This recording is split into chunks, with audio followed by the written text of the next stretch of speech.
देश के सबसे विश्वसनीय, सबसे लोकप्रिय और नंबर 1 शो शंखनाद में आप सभी का स्वागत है। मैं हूं आपके साथ चित्रा त्रिपाठी। आज शंखनाद उन अफवाहों के खिलाफ जो देश में मिशन वैक्सीन में सबसे बड़ा रोड़ा है। आज शंखनाद उस सिस्टम को जगाने के लिए भी जो कुंभकर्ण की नींद सो रहा है। इसके अलावा आज बात करेंगे पंजाब में बन रहे नए सियासी समीकरण की भी कि कैसे पंजाब में दलित वोट बैंक के लिए दो दलों के दिल मिल रहे हैं। लेकिन कार्यक्रम की शुरुआत आ बयान मुझे मार इस सबसे बड़ी खबर के साथ। कांग्रेस के दिग्गज नेता दिग्विजय सिंह, जिन्होंने एक और सेल्फ गोल मारा है। कश्मीर पर दिग्विजय सिंह की क्लब चैट ने कई सवालों को जन्म दे दिया है। कांग्रेस इस पूरे मामले में बैकफुट पर है और बीजेपी ने ताबड़तोड़ हमले करने शुरू कर दिए हैं। देखिए। Democracy was not there in Kashmir when they revoked Article 370. Then Insaniyat was not there because they put everyone behind bars. सियासत में इसे ही आत्मघाती हमला कहते हैं। सियासत में इसे ही सेल्फ गोल कहते हैं। और ऐसे ही विवादित बयानों के मास्टर को सियासत दिग्विजय सिंह के नाम से जानती है। Decision of revoking Article 370 and reducing the statehood of J&K is extremely, I would say, sad decision, and the Congress party would certainly have to have a relook on this issue. ये कोई पाकिस्तानी नेता का बयान नहीं है और कोई PoK पर बयान नहीं है। यहाँ सवाल है 370 हटाने पर, यहाँ सवाल है कश्मीर पर, यहाँ सवाल है उस सियासत पर जो कांग्रेस का पहले ही काफी बेड़ा गर्क कर चुकी है, जो बार बार विरोधियों को मौका देती है, जो बार बार कांग्रेस को बैकफुट पर लाकर खड़ा कर देती है।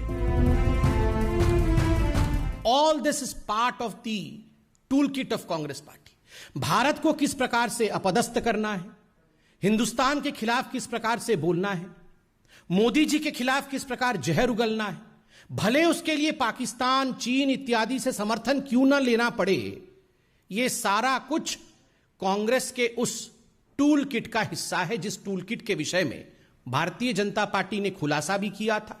And whenever Congress party talks like this, it's a music to the ears of Islamabad, and it ends up further perpetuating terrorism, militancy in Jammu and Kashmir. कि धारा 370 हटाने पर पुनर्विचार किया जाएगा। क्या पुनर्विचार करेगी कांग्रेस? क्या फिर से धारा 370 थोप के अलगाववाद को हवा देगी, आतंकवाद को प्रश्रय देगी? कांग्रेस का हाथ पाकिस्तान के साथ। ये क्लब हाउस की चैट है जिस पर दिग्विजय सिंह कश्मीर के मुद्दे पर बोल रहे थे। इस चैट में पाकिस्तान का भी एक पत्रकार शामिल था। दिग्विजय शायद भूल गए कि सरकार की नीतियों का विरोध तो ठीक है, लेकिन यहाँ सवाल हिंदुस्तान का है, यहाँ सवाल कश्मीर का है। कांग्रेस के लिए पहला प्यार पाकिस्तान है। दिग्विजय सिंह तो राहुल गांधी का संदेश ही पाकिस्तान को दे रहे हैं। कांग्रेस कश्मीर को हासिल करने में पाकिस्तान की मदद करेगी। जब अपने ही दुश्मन बन जाएं तो गैरों से क्या शिकवा। कांग्रेस ने दिग्विजय सिंह के बयान से पल्ला झाड़ लिया। तो वहीं जब दिग्विजय की गूंज कश्मीर तक पहुंची तो वादी के नेताओं की बाँछें खिल गई। I am very grateful to Digvijay Singh ji. He has realized the sentiments of the people, as other parties of the nation who have also spoken about it, and they are very clear about it, that what you have done, you are losing the will of the people for the nation. And I think he has done well, and I welcome it.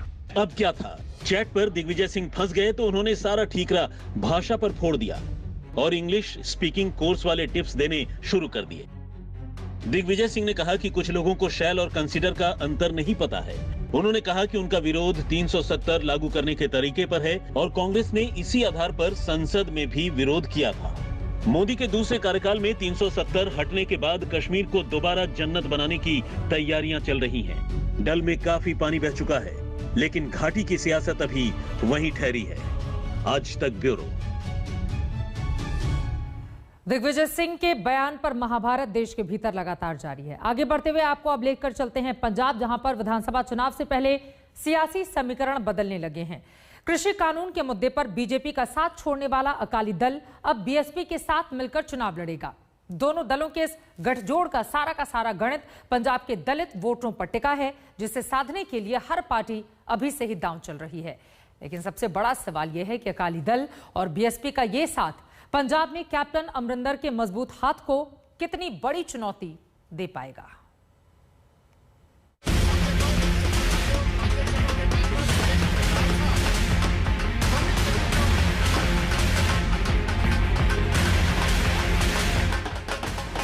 चुनाव से ठीक पहले ये पंजाब में बदल रही सियासत की तस्वीर है, जहां नए समीकरण को साध कर सत्ता में वापसी की तैयारी शुरू हो गई है। कांग्रेस सरकार को हराने की कवायद में अकाली दल और बीएसपी एक दूसरे के साथ आ गए। पंजाब में अकाली दल और बीएसपी के बीच सीट शेयरिंग का जो फॉर्मूला तय हुआ है, उसके मुताबिक अकाली दल 97 जबकि बीएसपी 20 सीटों पर चुनाव लड़ेगी। गुरुओं की धरती पर इस नए गठजोड़ के केंद्र में है दलित वोटर, जिसे लुभाने के लिए हर एक पार्टी अभी से जुटी है। पंजाब में विधानसभा चुनावों की बिसात बिछनी शुरू हो गई है और सभी राजनीतिक दलों ने पंजाब के सबसे बड़े वोट बैंक दलितों को लुभाने के प्रयास शुरू कर दिए हैं। अकाली दल ने बहुजन समाज पार्टी के साथ गठबंधन किया है, तो भारतीय जनता पार्टी ने दलित मुख्यमंत्री बनाने की मांग की है। उसके अलावा तमाम राजनीतिक दलों में कहीं ना कहीं दलितों को लुभाने के लिए, दलित वोट बैंक को कैश करने के लिए जिस तरीके से होड़ मची हुई है, लग ऐसा रहा है कि अब की बार पंजाब विधानसभा का चुनाव धर्म की बजाय कहीं ना कहीं जाति के आधार पर लड़ा जाएगा। दरअसल पंजाब में दलित 25%, लेकिन इतनी बड़ी आबादी के बावजूद आज तक सूबे में कोई दलित सीएम नहीं बना। हालांकि प्रदेश में दलित वोटों की ताकत से हर पार्टी वाकिफ है। यही वजह है कि सुखबीर बादल ने कांग्रेस पर हमला बोलते हुए संत रविदास के मंदिर का जिक्र किया। ਜਦੋਂ ਦੀ कैप्टन सरकार आई है, राम तीरथ तरफ भी ध्यान खत्म हो गया, तो उत्थे बुरा हाल हो गया। ते करालगढ़ साहब गुरु रविदास जी महाराज का जो पवित्र स्थान सी, उस स्थान नू डेवलपमेंट उत्थे रोक दिती, एक किट नहीं लगी। प्रदेश में सत्ताधारी कांग्रेस इन दिनों अंदरूनी कलह से जूझ रही है। कैप्टन के खिलाफ बगावत भले ही थमी हुई हो, लेकिन पार्टी में अभी सब कुछ सामान्य नहीं। इस मौके का फायदा उठाकर बीएसपी एक बार फिर पंजाब में अपनी पकड़ मजबूत करना चाहती है और इस समझौते को ऐतिहासिक बता रही है। ये गठबंधन पंजाब प्रदेश में वर्तमान में चल रहे करप्शन और घोटालों से लिप्त कांग्रेस की सरकार, जो खास तौर पर किसान विरोधी एवं दलित विरोधी है, को हटाकर अपनी गठबंधन की सरकार श्री सुखबीर सिंह बादल जी के नेतृत्व में बनाकर इस प्रदेश के सभी किसानों, दलितों, सर्व समाज के गरीबों, मजलूमों, मजदूरों आदि की समस्याओं को, पंजाब के समस्त पंजाबियों को उनका हक और सम्मान दिलाने का काम करेगी। अकाली दल से समझौते के ऐलान के ठीक बाद बीएसपी अध्यक्ष मायावती ने ट्वीट कर कार्यकर्ताओं से अभी से चुनाव की तैयारियों में जुटने की अपील की। पंजाब की समस्त जनता से पुरजोर अपील है कि वो अकाली दल और बीएसपी के बीच आज हुए इस ऐतिहासिक गठबंधन को अपना पूर्ण समर्थन देते हुए यहां सन 2022 के प्रारंभ में होने वाले विधानसभा आम चुनाव में इस गठबंधन की सरकार बनवाने में पूरे जी जान से अभी से ही जुट जाएं। पंजाब में अकाली दल और बीएसपी पहले भी साथ आ चुके हैं। 1996 में दोनों पार्टियों ने एक साथ लोकसभा चुनाव लड़ा। तब अकाली दल को 10 में से 8 सीटों पर जीत मिली थी, वहीं बीएसपी 3 सीटें जीतने में कामयाब हुई थी। पंजाब के दोआब इलाके में बीएसपी की मजबूत पकड़ मानी जाती है। होशियारपुर, कपूरथला, जालंधर और नवा शहर इसी इलाके में आते हैं। बीएसपी की इसी ताकत का फायदा अकाली कैप्टन को सत्ता से बाहर करने में उठाना चाहते हैं। हालांकि कैप्टन के मुकाबले इस गठजोड़ में कांग्रेस को कोई दम नजर नहीं आता। भैया ये लालच और स्वार्थ के नाते ये गठबंधन है और ये गठबंधन कोई दलितों की भलाई के लिए थोड़ी है, ये तो कुर्सी के लिए गठबंधन है कि किस तरह से खोई हुई ज़मीन बचाई जाए। और मैं कह रहा हूँ नलायक बंदे हैं, नखेद बंदे हैं, रिजेक्ट बंदे हैं, जिनका कोई भी यहाँ पे मोल नहीं है। चुनाव से पहले पंजाब में सियासी बिसात बिछनी शुरू हो गई है, जिसकी पहली तस्वीर अकाली बीएसपी के साथ के रूप में सामने आई। सत्येंद्र चौहान, आज तक। पंजाब में अकाली दल और बीएसपी का गठबंधन, जिसे लेकर आगे की रणनीति क्या है, इस पर अकाली दल के अध्यक्ष सुखबीर बादल से बातचीत की है हमारे संवाददाता सत्येंद्र चौहान ने। सुनिए। पंजाब में विधानसभा चुनावों का बिगुल बज गया है और इस कड़ी में अकाली दल ने अन्य राजनीतिक दलों से 2 कदम आगे चलते हुए शुरुआत की है। फिलहाल बात करने के लिए अकाली दल के अध्यक्ष सुखबीर बादल हमारे साथ मौजूद हैं। बादल साहब, ये जो गठबंधन हुआ है, आप इसे समय की जरूरत मानते हैं या फिर कोई मजबूरी थी? कोई मजबूरी नहीं थी, एक सोच थी। क्योंकि श्रोमणी अकाली दल की 2-3 बातें ना बड़ी क्लियर हैं। कांग्रेस के साथ हमारा नहीं गठबंधन हो सकता, क्योंकि उस पार्टी ने हमारे गुरुधामों पे हमला किया है। आम आदमी पार्टी के साथ नहीं हो सकता, क्योंकि वो उन्होंने जो जैसे पंजाब के माहौल खराब किया है, उनका बहुत बड़ा रोल है। बीजेपी को हमने छोड़ दिया है। सो हम चाहते हैं कि बाकी जो पार्टी है, जो सारी हैं, हम इकट्ठे होके, क्योंकि जो बाकी उनकी भी सोच हमारे जैसी है। सो एक ही प्लेटफॉर्म हमने एक बना दिया है और मुझे बड़ी खुशी है कि आज श्रोमणी अकाली दल का और बीएसपी का गठबंधन हो गया है और हम कोशिश करेंगे दूसरी भी पार्टी को साथ लेने की। बादल साहब, आपने एक बड़ी बात कही है और इस बात के कई मायने निकलेंगे। नॉन कांग्रेसी, नॉन बीजेपी, क्या थर्ड फ्रंट की गुंजाइश या संभावनाएं दोबारा से नजर आ रही हैं? क्योंकि आपने जो है मायावती जी के साथ गठबंधन किया है, तो जो क्षेत्रीय पार्टियां हैं, क्या अब राष्ट्रीय राजनीति में वो हावी होती जा रही हैं? जैसे माहौल आज देश का बन गया है, जैसे प्रधानमंत्री मोदी जी ने स्टेट्स को दबाया है, कैसे उनके स्टेट्स में इंटरफेयर किया है, अब सारी स्टेट्स, पार्टीज और रीजन्स को लग गया है कि अगर हमने अपने रीजन्स को बचाना है तो हमें इकट्ठा होना पड़ेगा। और ये एक मूवमेंट शुरू हो गई है और पंजाब उस मूवमेंट में बहुत बड़ा हिस्सा बनेगा।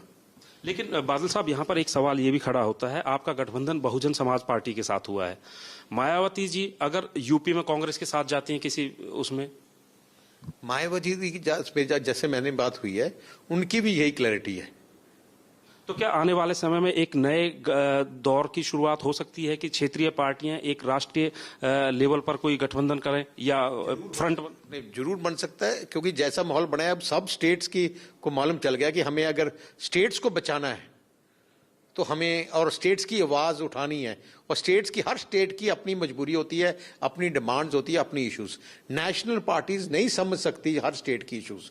जो नेशनल पार्टीज फैसला करती हैं, कई स्टेटों को वो फैसला सही नहीं लगता। इसीलिए अब जरूरत है कि एक स्टेट्स का फेडरेशन बनकर वो एक गवर्नमेंट बनाए, सो जिसमें इक्वल रिप्रेजेंटेशन सारी स्टेट्स को मिल जाए। पंजाब में अभी तक ऐसा लग रहा था कि कांग्रेस कहीं ना कहीं आगे निकलती हुई नजर आ रही थी, लेकिन आज जो हालात कांग्रेस में बन रहे हैं, तो वो समझ में नहीं आ रहा कि वो आपके साथ लड़ेंगे या पहले आपस में लड़ेंगे। वो अब बताऊं क्या, लोग, पंजाब के लोग उनको पंजाब से बाहर निकालेंगे। जैसे 4.5 साल में पंजाब की तबाही की है कैप्टन अमरिंदर सिंह और उनके जो लोग हैं, जैसे पंजाब के अंदर खत्म ही कर दिया, इंफ्रास्ट्रक्चर कोलैप्स कर दिया, करप्शन कर दी और लूटने का काम किया है, लोग बहुत ज्यादा नाराज हैं। ये एंटी इनकम्बेंसी नहीं, एंटी इनकम्बेंसी की सुनामी आ रही है कैप्टन के खिलाफ। और आप देख लेना, इनकी जमानत जब्त होगी। मुझे लगता है 10 सीटें नहीं मिलेंगी क्या कांग्रेस को। सुखबीर जी, एक बड़ी बात यह है कि पहले भारतीय जनता पार्टी ने अनाउंसमेंट किया कि हम दलित चेहरे को मुख्यमंत्री बनाएंगे, फिर आम आदमी पार्टी ने अनाउंस किया, अब आपने जो है गठबंधन ही कर लिया बहुजन समाज पार्टी से, जो कि दलित के नाम से जानी जाती है। तो ऐसे में क्या आपको लग रहा है कि कांग्रेस कहीं घिरती हुई नजर आ रही है? क्योंकि कांग्रेस के ऊपर जो दबाव है नवजोत सिंह सिद्धू को कहीं एडजस्ट करने का, अगर वो नवजोत सिंह सिद्धू को पार्टी प्रेसिडेंट बनाते हैं या डेप्टी चीफ मिनिस्टर बनाते हैं, तो दोनों तरीके से आपको लग रहा है कि कांग्रेस कहीं ना कहीं कटघरे में आ गई है? आप अगर पूरे पंजाब के कांग्रेस के एमएलए को पूछोगे कि नवजोत सिंह सिद्धू को क्या किया जाए, उसको सबको मन में होगा इसको बाहर फेंकना चाहिए। वो तो इसने, नवजोत सिंह सिद्धू ने राहुल गांधी और प्रियंका गांधी को खुश किया है, इसीलिए उनका प्रेशर है। पंजाब की कांग्रेस तो उसके खिलाफ है। क्योंकि ये एक ऐसा इंसान है, ये किसी का वफादार नहीं। जिस पार्टी में आएगा पहले उस पार्टी के उसमें थाली में छेद करेगा, ऐसा बुरा आदमी है। लेकिन नवजोत सिंह सिद्धू ने बड़े आरोप लगाए हैं कि कांग्रेस पार्टी कहीं ना कहीं आपकी मदद कर रही है, जबकि आप कांग्रेस के खिलाफ बोल रहे हैं लगातार। जब वो मिनिस्टर था तब क्यों नहीं बोला? जब उसको कैबिनेट ने निकाल दिया, उसकी लड़ाई कैप्टन के साथ है, हमें तो ऐसे ही बीच में घसीट रहा है। जो लड़ना तो सीधे लड़े। एक अनाउंसमेंट आपने की थी कि अगर आपकी सरकार आती है तो दलित डिप्टी चीफ मिनिस्टर आप बनाएंगे। वो हम कैम है, मैंने शुरू से कहा, सब मेरे दिल में है, इमोशन बात है, और हम बनाएंगे। एक और सियासत का बाजार गर्म है तो दूसरी ओर अफवाहों ने सरकार की मुश्किलें बढ़ा रखी हैं। कोरोना के खिलाफ देश में टीकाकरण का काम जारी है, लेकिन गांव में लोग टीका लगाने को तैयार नहीं हैं। ना उन्हें सिस्टम पर भरोसा है और ना ही वैक्सीन पर।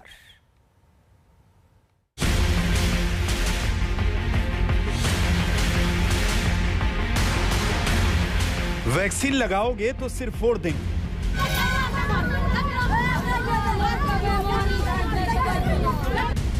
वैक्सीन लगाओगे तो पत्थर मार देंगे,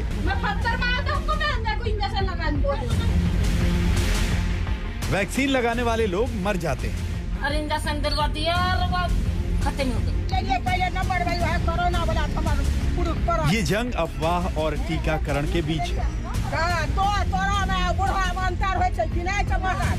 ये जंग गांव को कोरोना से बचाने की है, जहां हथियार के नाम पर खोखला सिस्टम, लाचार सुविधाएं और कागजी दावे हैं।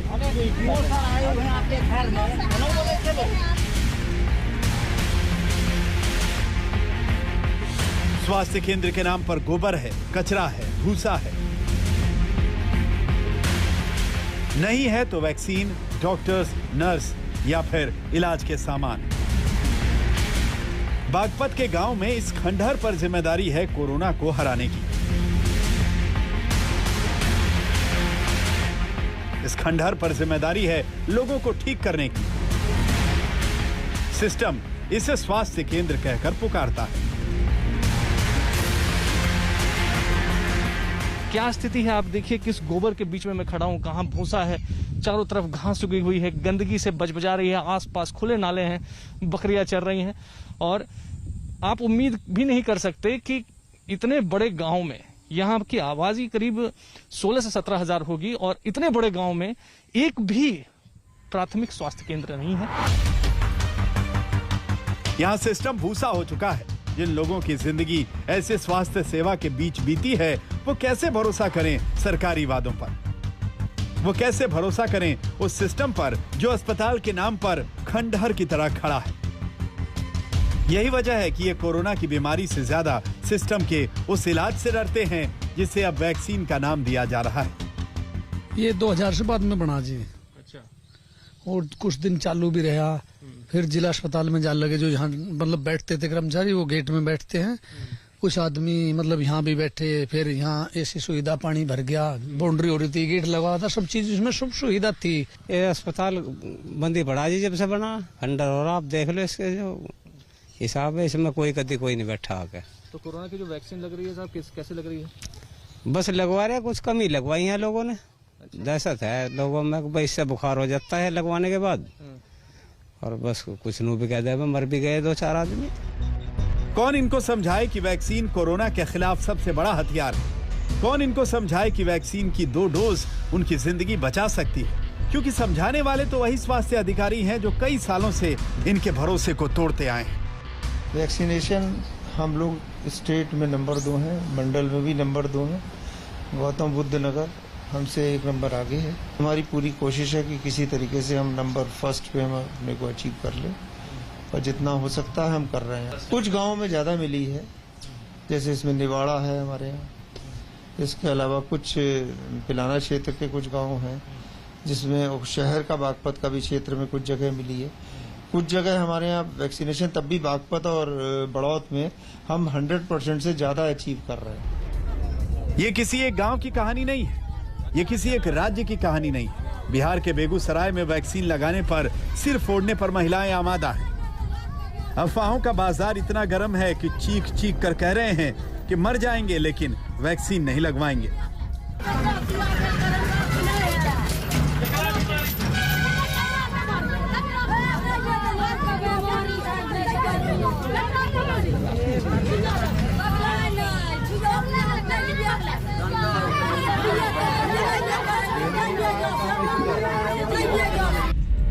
बड़े बड़े तुर्रम खां अधिकारी समझाते हैं, भरोसा दिलाते हैं, लेकिन अफवाहों का बाजार ऐसा है कि कहते हैं कि वैक्सीन लगाएंगे तो मर जाएंगे। तोरा में बूढ़ा बनतर होय छै कि नै चमकाते उमर होले जा चुपचाप जा हम बूढ़ा नहीं मानबे ना बूढ़ा मांगना बूढ़ा तो जबरदस्ती ले दे। बेगूसराय में हाथों में लाठियां हैं तो बैतूल में महिलाएं पत्थर लेकर तैयार हैं। सबकी अपनी अपनी कहानियां हैं, सबका अपना अपना गुस्सा है। मैं पत्थर मार दूंगा, मैं कोई इंजेक्शन लगा दूंगा, पकड़ वाला पत्थर तो सबकी अपनी अपनी कहानियां हैं, सबका अपना अपना गुस्सा है। मेरा समझन के जरा बुखार आवत रहे ते वो कर ले गई चोली और इंजेक्शन दिलवा दिया और वो खत्म हो गई। काली की सरकार का है टीका। हां मैं नेताओं को मारो जूतों से यहाँ जो आवे देता। वैक्सीन के नाम पर लोग भड़क जाते हैं, जिंदगी जीने के नए नए मंत्र बताते हैं। जो भाई गए हॉस्पिटल में तो लौट क्यों नहीं आए? तुम्हारा इधर है, हमारा इधर नहीं है। टीका नहीं लगाते आप सही है। कोरोना का टीका लग गया ना, वो आदमी मरते जा रहे सर। आप लोग गंदे रहते, वो सब कीचड़ और वो मच्छर उन चापते, उसका लाने करना होता है। आखिर किसकी गलती है? उस सिस्टम की जो कभी इनका भरोसा नहीं जीत पाया, उन अभियानों की जो इन्हें जागरूक नहीं बना पाई, जो खुद सोया हुआ है वो इन्हें क्या जगाएगा? क्या सिस्टम ऐसे कोरोना को हराएगा? आज तक ब्यूरो। जो हालात बने हुए हैं उसके लिए कौन जिम्मेदार है, ये बड़ा सवाल है। आप देख रहे हैं अफवाहों का बाजार गर्म है, लोग किस तरह से दूर भाग रहे हैं वैक्सीन के टीके से जो कि उन्हें कोरोना से बचाएगा। लेकिन इन सब के बीच नेता अपने बयानों से वैक्सीन के टीकाकरण पर लगातार सवाल खड़े कर रहे हैं। सुनिए। इन्होंने सबसे पहले बूढ़ों को टीका लगाया है। अब बूढ़े लोग, मैंने खुद ने सुना है, वो कह रहे हैं यार मैं तो 80 साल का हो गया, 85 साल का हो गया, मेरे में तो बोनस जिंदगी जी रहा हूँ। लगाओ तो मेरे पोते के लगाओ, मेरे बेटे के लगाओ, उसकी ज़िंदगी बचानी ज़रूरी है। मैं तो मर जाऊंगा तो कोई बात नहीं, कोरोना में ठीक हो जाऊंगा तो ठीक है, नहीं तो कम से कम आप हमारी भावी पीढ़ी को बचाओ। तो ये टीकाकरण की नीति बहुत गलत है। टीका सबसे पहले बच्चों के लगे, फिर जवानों के लगे, फिर बूढ़ों के लगे। मैं सभी से अनुरोध करूंगा कि कृपया कर आप उतना ही बाहर निकलें जितना राहुल गांधी मंदिर जाते हैं, उतने ही मास्क का प्रयोग करें जितना योगी आदित्यनाथ जी भगवा वस्त्र पहनते हैं। और क्योंकि सबसे बड़ा कारण यह है कि डॉक्टर उतना ही इस बीमारी के बारे में जानते हैं जितना सोनिया गांधी जी हिंदी जानते हैं। इसलिए वैक्सीन जरूर लगाएं और प्रोटेक्शन जरूर करें। 111 डॉक्टर्स की जान चली गई है सिर्फ बिहार में कोरोना की दूसरी लहर से लड़ते लड़ते। और यहां पर आप सुन रहे हैं नेताजी के बड़बोले बयान। इसी के साथ शंखनाद में एक छोटे से ब्रेक के लिए हम रुकेंगे, लेकिन जब वापस लौटेंगे तो आगे आपको दिखाएंगे डूबती का नाम मुंबई। हमारी खास पेशकश जरूर देखिएगा। देखते रहिए आज तक।